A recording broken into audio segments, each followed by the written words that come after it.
punta kayo doon sa area ninyo. Okay? Okay, so pansinin po ninyo yung mga welding boot ninyo. Ano po? Kung ano yung nasa baba, ano yung nasa gitna, ano yung nasa taas. Tingnan po ninyo. Ayo. So, mapapansin po ninyo, yung sahig ninyo, yung iba, andumi pa. Ayo po. Okay. Madumi pa ang sahig. Pangalawa, kung mayroon pang mga bakal na nakapatong dyan sa positioner ninyo, tanggalin. Pangatlo, yung mga welding machine po ninyo. Marami ang super alikabok. Tingnan nyo, maalikabok ang welding machine ninyo. Hindi nyo man lang pinunasan. Papunas po.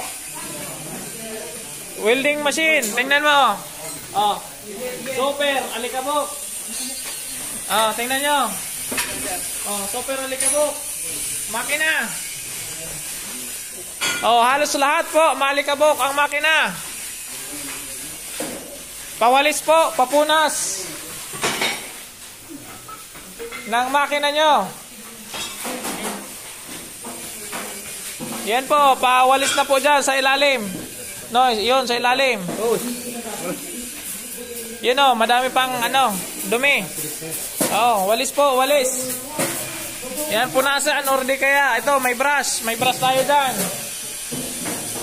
O yan, punasan. Simpleng punas lang, okay na.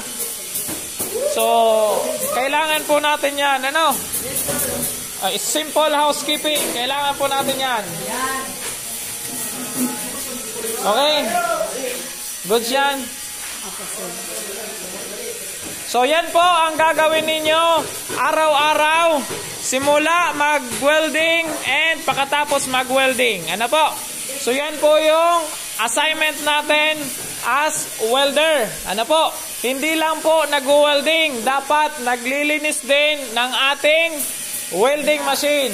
Kasi lagi ninyong tandaan, kung walang welding machine, hindi kayo welder. Ano po? Anong tawag sa inyo? Tambay? Ano, di ba? Hindi naman wala nang welding machine. Di anong tawag? Welder ba? Ayan po. So, ganun po ha. So, dahil na po magpatugal, dahil na magpasugo. So, yan po ang magiging assignment ninyo. Okay?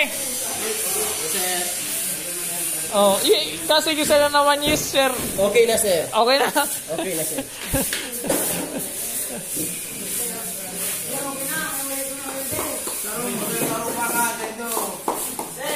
Oh. Ano po? Mapacheck? Ay, ililingom ta kung tama.